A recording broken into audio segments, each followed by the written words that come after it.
Hello students, स्वागत है आपका अपने चैनल ब्रेन वेव क्लासेस के अंदर।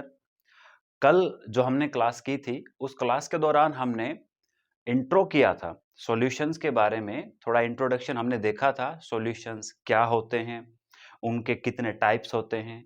आज हम उनकी कंसंट्रेशन के बारे में पढ़ने जा रहे हैं। तो स्टार्ट करते हैं आज का टॉपिक। मेनली कल हमने सॉल्यूशंस किया, तो हमने कहा था कि यहाँ पे सॉल्यूशन के अंदर मेनली आपके दो टाइप के कंपोनेंट्स होते हैं, एक सॉल्यूट और दूसरा सॉल्वेंट। अब हम ये चीजें 9th क्लास से पढ़ते आ रहे हैं, लेकिन कितनी आपको अभी तक ये क्लियर हुई है, चलिए चेक करते हैं। सॉल्यूट जो भी पढ़ाया गया है आपको, वो बोला गया है कि जो भी कंपोनेंट सॉल्यूशन के अंदर, जो भी कंपोनेंट आपका लेस क्वांटिटी के अंदर होता है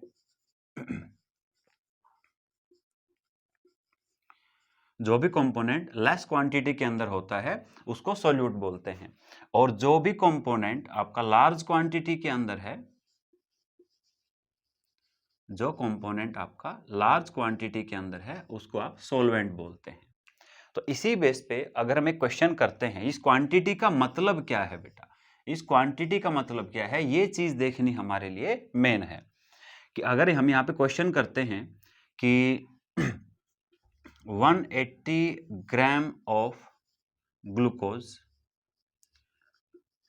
is dissolved in 90 gram of water. 180 gram glucose का हम मिक्स करते हैं 90 ग्राम पानी के अंदर, वाटर के अंदर।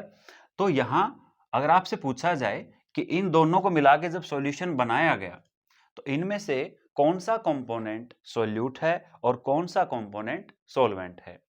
तो यहां देखने से आपको लग रहा होगा कि 180 ग्राम जो है वो ज्यादा अमाउंट में है, और जो ज्यादा अमाउंट में होता है वो सॉल्वेंट होता है, और 90 ग्राम आपका कम अमाउंट में है, और कम अमाउंट वाले को हम सॉल्यूट बोलते हैं। लेकिन यहां क्वांटिटी का मतलब जरूरी नहीं है कि सिर्फ मास ही है। क्वांटिटी का जो मेन मतलब है बेटा, वो आपको जो देखना है, quantity means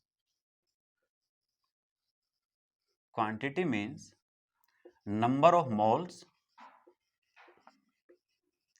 number of gram equivalent. ये चीजें आपको क्वांटिटी के अंदर मेनली देखनी होती हैं। मतलब आप यहां से सिर्फ मास देख के ये अंदाजा ना लगाएं कि सॉल्यूट कौन सा है और सॉल्वेंट कौन सा है, बल्कि आप क्या करें, यहां इनके नंबर ऑफ मोल्स कैलकुलेट करें। जिसके नंबर ऑफ मोल्स ज्यादा होंगे वो सॉल्वेंट होगा, जिसके नंबर ऑफ मोल्स कम होंगे वो सॉल्यूट होगा। तो चलिए चेक करते हैं। ग्लूकोज के नंबर ऑफ मोल्स कैलकुलेट करते हैं। अब नंबर ऑफ मोल्स के हम फॉर्मूले वैसे 2-3 पढ़ चुके हैं, तो नंबर ऑफ मोल्स का यहाँ पे अगर मास दिया है तो मेनली आपने एक फॉर्मूला पढ़ा भी होगा, given mass by molar mass. हम यहां से मास के केस में नंबर ऑफ मोल्स को कैलकुलेट कर सकते हैं। तो ग्लूकोज का हम नंबर ऑफ मोल्स निकालते हैं। तो ग्लूकोज का गिवन मास है 180 ग्राम, और मोलर मास जब हम निकालते हैं तो ग्लूकोज का फॉर्मूला बेटा C6H12O6। तो यहां इसका मॉलिक्यूलर मास निकाल लें, तो 12 × 6 प्लस 1 × 12 प्लस ऑक्सीजन 16, और 6 ऑक्सीजन हमारे पास है। 72 प्लस 12 प्लस 96, इनको ऐड करते हैं तो हमारा 180 ग्राम आता है। मीन्स ग्लूकोज का गिवन मास भी यहाँ पे 180 ग्राम है, और मोलर मास भी आपका 180 ग्राम है। तो फॉर्मूले में पुट करते हैं तो number of moles of glucose यहाँ पे 1 आते हैं। अब हम वाटर के मॉलिक्यूल्स भी ऐसे निकालते हैं। Number of moles of water जब हम निकालें, number of moles of water जब निकालें, तो वाटर का यहाँ पे गिवन मास 90 है 90 है, और वाटर का जो मोलर मास है 18 है। मीन्स यहाँ पे हम पानी के 5 मोल निकाल लेते हैं। तो यहाँ वाटर के मोल्स हैं 5 मोल, यहाँ ग्लूकोज के मोल हैं 1 मोल। तो बेटा अगर इसके अंदर हम मॉलिक्यूल्स चेक करें तो क्या करते हैं, 1 मोल में कितने मॉलिक्यूल्स होते हैं, 1 mole is equal to Avogadro's number of molecules. 1 mole में एवोगाड्रो नंबर के बराबर मॉलिक्यूल्स हैं। और 5 मोल में क्या होंगे, 5 मोल में होंगे 5 इंटू एवोगाड्रो नंबर। तो बेटा मॉलिक्यूल्स आपके 5 Na में ज्यादा हैं, 1 Na में कम है। तो 5 Na किसका है, वाटर का है, यानी वाटर के मॉलिक्यूल ज्यादा है, वाटर की क्वांटिटी ज्यादा है, इसीलिए यहाँ पे वाटर जो है वो एज ए सॉल्वेंट है और ग्लूकोज एज ए सोल्यूट है। सोल्यूट और सॉल्वेंट का आपको ये डिफरेंस समझ में आ गया होगा। अब हम आगे की तरफ सॉल्यूशन में जब बढ़ते हैं तो बेटा आपको कुछ टर्म्स देखने को मिलती हैं जिनको हम कंसंट्रेशन टर्म्स भी बोलते हैं। कंसंट्रेशन का मतलब क्या हुआ वो चेक करते हैं। एक तो आप 11th क्लास के अंदर भी ये सारी चीजें सेम कर चुके हैं, तो यहाँ पे अब नेक्स्ट जो टर्म आएगी वो है आपकी कंसंट्रेशन टर्म।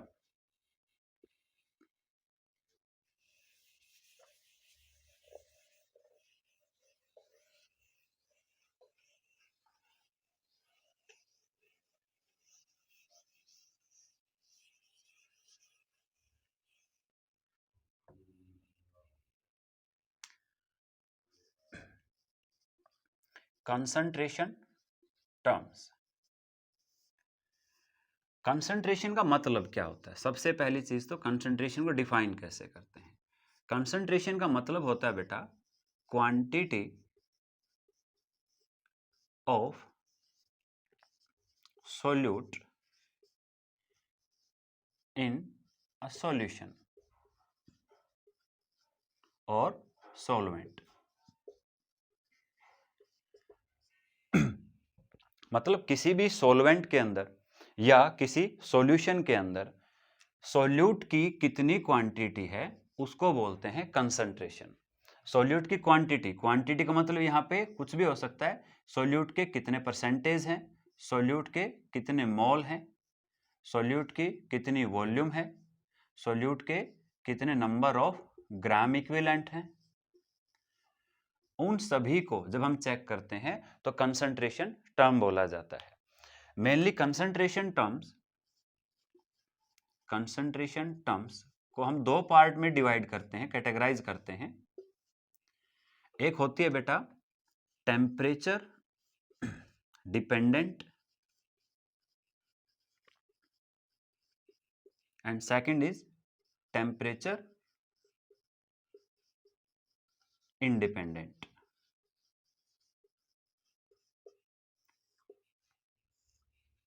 कंसंट्रेशन टर्म्स आपके 8-9 टाइप्स के होते हैं। अब उनको हम दो पार्ट में कैटेगराइज कर लेते हैं, temperature dependent and temperature independent. अब टेम्परेचर डिपेंडेंट के हिस्से कौन कौन सी कंसंट्रेशन टर्म्स आएंगी वो हमें देखना है, और टेम्परेचर इंडिपेंडेंट के हिस्से कौन कौन सी कंसंट्रेशन टर्म आ रही हैं। टेम्परेचर डिपेंडेंट जो भी कंसंट्रेशन टर्म्स हम यहाँ पे पढ़ेंगे बेटा, उनमें या तो डिवाइड में आपको वॉल्यूम मिलेगी, सॉल्यूशन की वॉल्यूम मिलेगी, ठीक है, और या फिर डिवाइड में मास मिलेगा। तो जिन कंसंट्रेशन टर्म्स के अंदर डिवाइड में आपको वॉल्यूम मिले तो उनको बोलते हैं बेटा टेम्परेचर डिपेंडेंट टर्म। कैसे, वॉल्यूम रिलेटेड टर्म्स को हम टेम्परेचर डिपेंडेंट टर्म्स बोलते हैं, और यहां मास रिलेटेड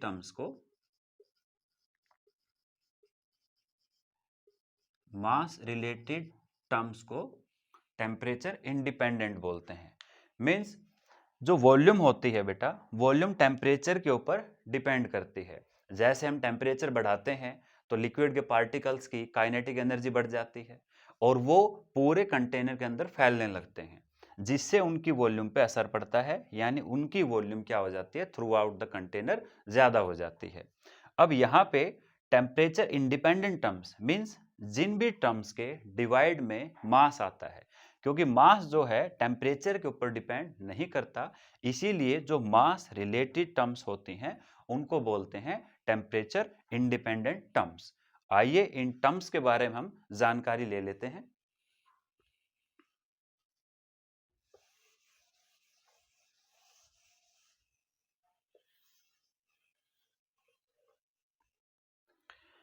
कंसंट्रेशन टर्म्स के अंदर यहां पे जो हमने अभी बताया आपको कि टेम्परेचर डिपेंडेंट टर्म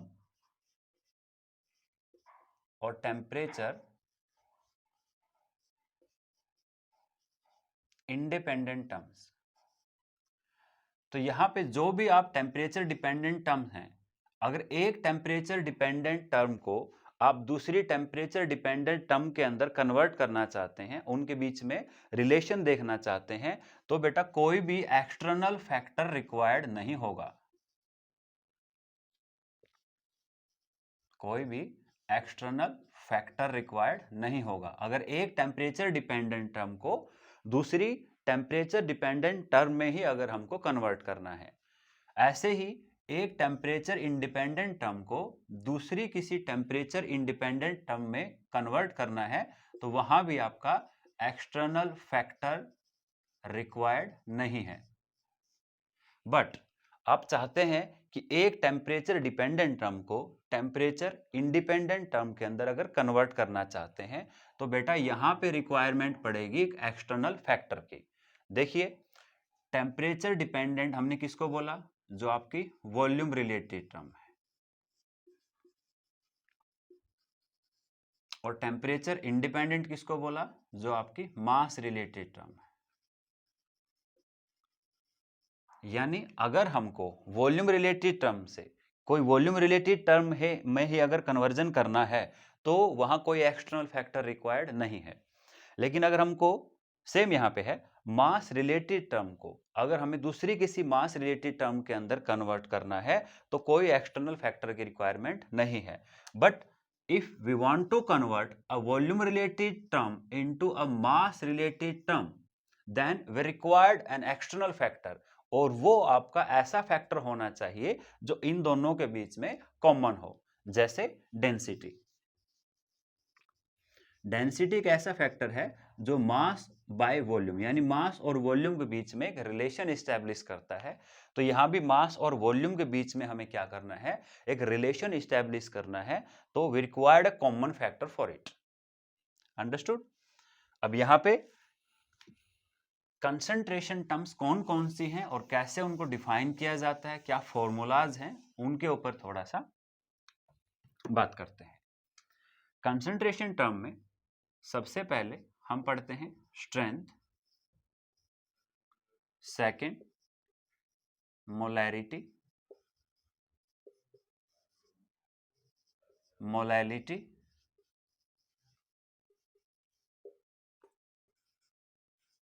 नॉर्मैलिटी,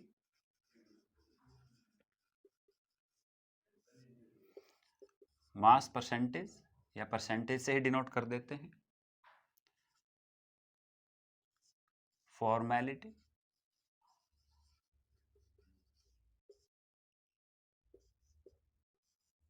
मास फ्रैक्शन,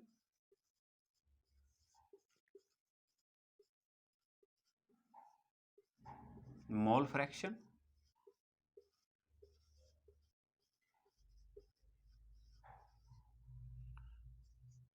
मोल परसेंटेज,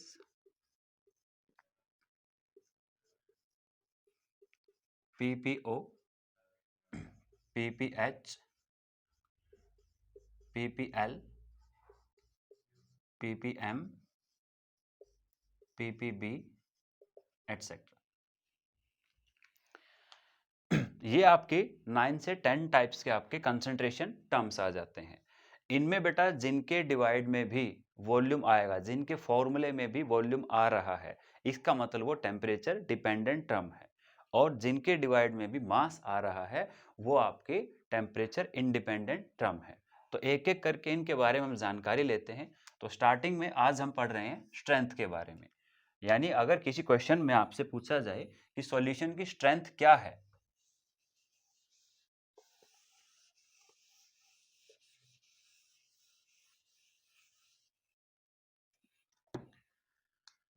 सॉल्यूशन की स्ट्रेंथ क्या है, तो स्ट्रेंथ का आपका जो फॉर्मूला बनता है वो होता है बेटा, इसको रिप्रेजेंट करते हैं एस से, और फॉर्मूला होगा मास ऑफ सॉल्यूट, या क्वांटिटी लिख सकते हैं आप, mass of solute divide by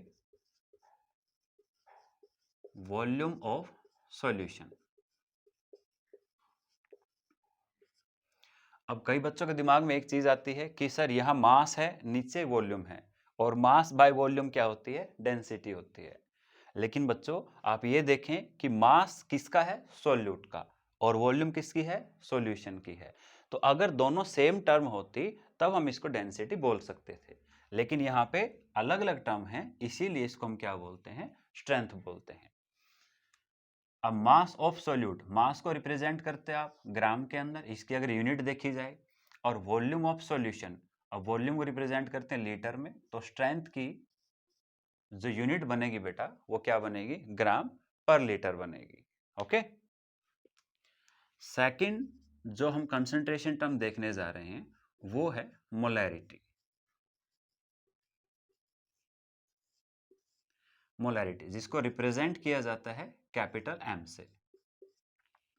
molarity का यहाँ पे फॉर्मूला होता है number of moles of solute, number of moles of solute divide by volume of solution in litre or centimetre cube. Volume of solution in litre or centimetre cube. अब यहां से अगर यहां हम इसकी यूनिट चेक करते हैं तो ऊपर आपको मिलेगा मोल, नीचे वॉल्यूम है तो लीटर, यानी इसकी जो यूनिट बनेगी वो मोल पर लीटर बनेगी। अब इन फॉर्मूलाज को थोड़ा सा आप और एक्सटेंड कर सकते हैं बच्चों। Number of moles of solute, हम नंबर ऑफ मोल्स को क्या लिख सकते हैं, नंबर ऑफ मोल्स को लिख सकते हैं given mass by molar mass. तो बच्चों यहां पे नंबर ऑफ मोल्स को लिखेंगे given mass of solute, means mass of solute divide by molar mass of solute. अब अगर आपको वॉल्यूम ml वगैरह में दी हो तो आप क्या करेंगे, इस वॉल्यूम को ml में लिख लेंगे और ऊपर हो जाएगा 1000। देखिए यहां से देखने में लग रहा है कि मैंने इस वॉल्यूम को लीटर से ml में कन्वर्ट कर दिया है, लेकिन बेटा यहां ये ml में कन्वर्जन नहीं हुआ है। अगर आप देखें तो ml को हमने, देखिए जो 1000 ऊपर गया है वो तभी गया है क्योंकि ये अभी भी आपका लीटर के अंदर प्रेजेंट है। मतलब ऐसा नहीं है कि इसकी यूनिट यहाँ पे मोल पर ml हो जाएगी, जी नहीं, ये आपका नंबर ऑफ मोल्स है और ये बेटा volume of solution in litre ही है, इसीलिए इनकी जो यूनिट है वो यहाँ पे नहीं बदलेगी। तो सेम फॉर्मूला आप यहाँ पे अप्लाई करेंगे, मास of solute divide by molar mass of solute into volume in ml, and ऊपर जो आपका 1000 से मल्टीप्लाई हो जाएगा। यानी ये दो कंसंट्रेशन टर्म अभी हमने देखी हैं, स्ट्रेंथ एंड मोलैरिटी। अब मोलैरिटी के ऊपर एक आध क्वेश्चन हम कर लेते हैं क्योंकि ये आपकी काफी इंपॉर्टेंट टर्म है, कंपटीशन पॉइंट ऑफ व्यू से भी और बोर्ड पॉइंट ऑफ व्यू से भी। एक बार नोट कर लीजिए आप।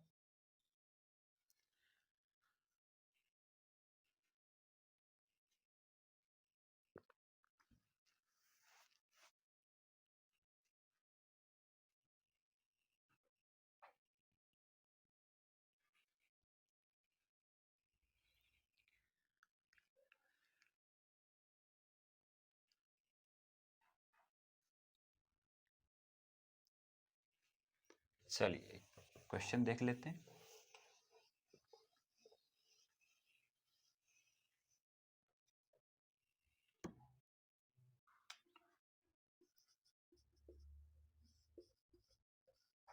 Find the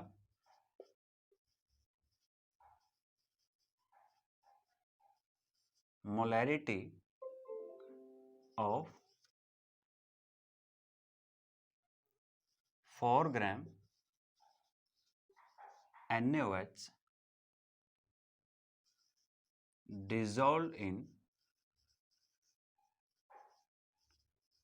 250 ml of solution.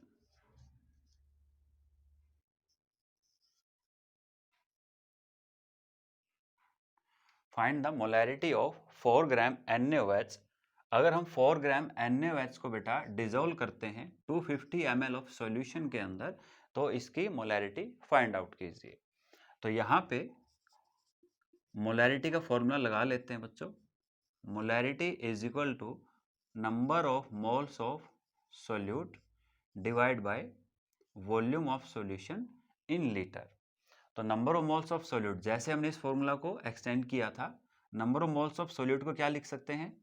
Mass of solute divide by molecular mass of solute into volume in ml and multiply by 1000।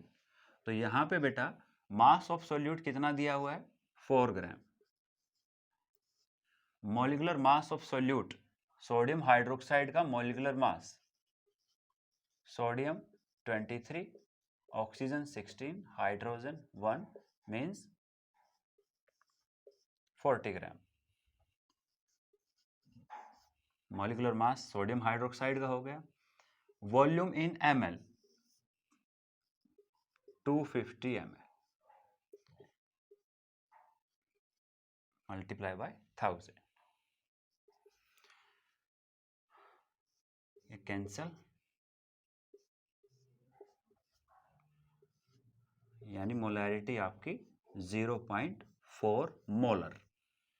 जी, इसकी यूनिट जो हमने बोली थी मोल पर लीटर होती है, तो आप इसको मोलर भी बोल सकते हैं। मींस मोलर का मतलब ही क्या हुआ यहां से? मोल पर लीटर। जब भी कभी आपको ऐसे कोई नंबर या ऐसी कोई टर्म लिखी मिले, तो उसका मतलब क्या है बेटा? जैसे यहाँ पे लिखा 0.4 मोलर, इसका मतलब ये हुआ कि 1 लीटर सॉल्यूशन के अंदर 0.4 मोल्स डाले गए हैं, यानी इसको 0.4 मोलर या 0.4 मोल पर लीटर भी बोल देते हैं। तो एक क्वेश्चन या 2 क्वेश्चन मैं आपको देता हूं, जो आप खुद से ट्राई करेंगे, नोट कर लीजिए एक बार।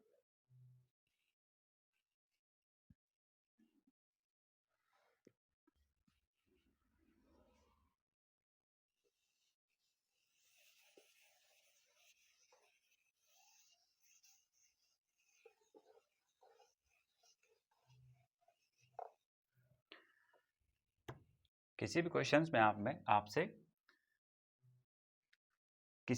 में आपसे डेसीमोलर, मिलीमोलर ये टर्म भी आपसे पूछ सकते हैं। तो बेटा मोलर को अगर आप 10 से डिवाइड करते हैं तो आप डेसीमोलर बोलेंगे।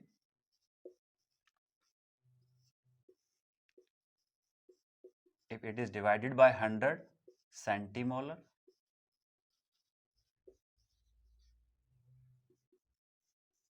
If it is divided by 1000, millimolar.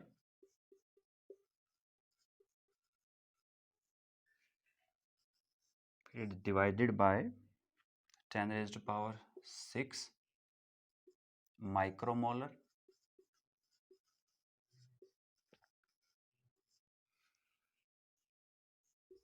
Ten raised to power 9, nanomolar.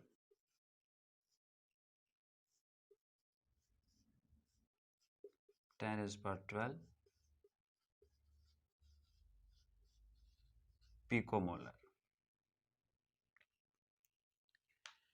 ये कुछ प्रीफिक्सेस हैं जो कि आपके डेसीमोलर, सेंटीमोलर, मिलीमोलर, माइक्रोमोलर इस टाइप से क्वेश्चन में आपसे पूछ सकता है। अभी हम 2 वॉल्यूम रिलेटेड टर्म के बीच में रिलेशन देखने वाले हैं कि स्ट्रेंथ और मोलैरिटी के बीच में क्या रिलेशन है।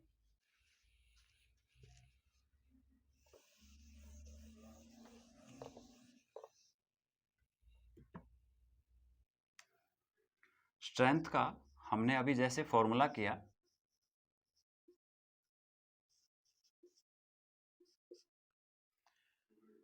मास of solute divide by volume of solution in litre, और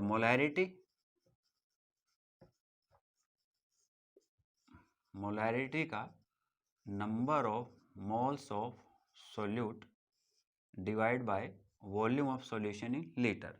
इसको अगर एक्सटेंड करते हैं तो मास of solute divide by molar mass of solute, number of moles को लिख सकते हैं, और यहाँ पे वॉल्यूम इन ml अगर करें तो 1000 से यहाँ मल्टीप्लाई कर दिया जाएगा। सेम यहाँ पे बेटा अगर आप वॉल्यूम को मास ऑफ सोल्यूट अगर आप वॉल्यूम को ml में लेते हैं तो ऊपर यहाँ 1000 से मल्टीप्लाई हो जाएगा। अभी देखिए मास of solute divide by volume in ml और मल्टीप्लाई बाय 1000, यानी ये जो टर्म है, यानी इसको हम क्या लिख सकते हैं, strength.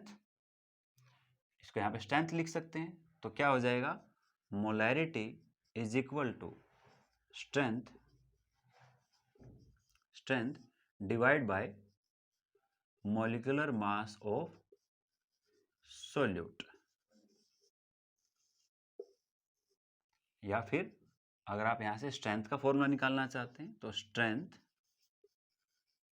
Is equal to molarity into molecular mass of solute. देखिए कोई एक्सटर्नल फैक्टर की यहाँ पर रिक्वायरमेंट नहीं पड़ी, क्योंकि ये भी आपकी एक वॉल्यूम रिलेटेड टर्म थी बच्चों, और ये भी आपकी एक वॉल्यूम रिलेटेड टर्म थी। एक वॉल्यूम रिलेटेड को दूसरी वॉल्यूम रिलेटेड में कन्वर्ट करने के लिए हमें एक्सटर्नल फैक्टर की रिक्वायरमेंट नहीं होती। तो ये रिलेशन था आपका स्ट्रेंथ एंड मोलैरिटी के बीच में। तो एक क्वेश्चन जो है, आप मोलैरिटी का खुद से ट्राई करें। Find the molarity of 9.8 gram H2SO4 dissolved in 100 ml of solution। 100 ml of solution। ऐसे होमवर्क के तौर पे एक दो क्वेश्चन आप कर लीजिए।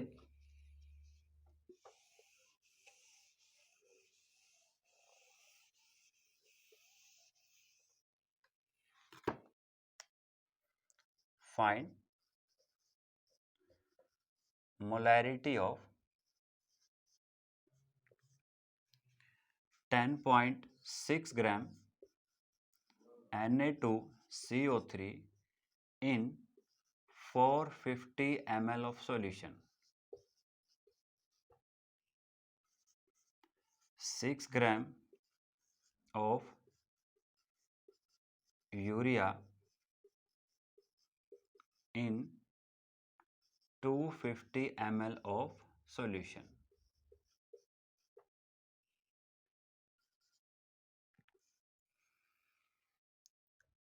Four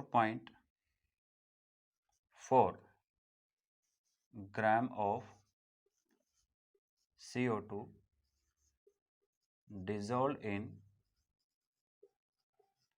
100 ml of solution. तो होमवर्क के तौर पे ये 3-4 क्वेश्चंस बच्चों आप करके देखेंगे।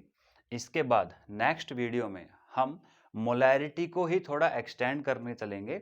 मोलैरिटी के अंदर आपके दो टाइप के कॉन्सेप्ट भी आते हैं, एक मिक्सिंग कॉन्सेप्ट और दूसरा होता है आपका डाइल्यूशन कॉन्सेप्ट। इसके बारे में डिटेल से हम बात करेंगे नेक्स्ट वीडियो के अंदर। उससे पहले जो भी आपके क्वेश्चंस एनसीईआरटी क्वेश्चंस या जो भी कुछ और क्वेश्चंस हम क्या करेंगे, मोलैरिटी के ऊपर ट्राई करेंगे। तो नेक्स्ट वीडियो में हम क्या करते हैं, पहले क्वेश्चंस को ट्राई करेंगे मोलैरिटी और स्ट्रेंथ टॉपिक के ऊपर, एंड उससे नेक्स्ट वीडियो में हम आपको जो आपका मोलैरिटी से रिलेटेड जो आपके मिक्सिंग कॉन्सेप्ट हैं और डाइल्यूशन कॉन्सेप्ट हैं उनको कवर करेंगे। आज के लिए इतना ही। थैंक यू बच्चों।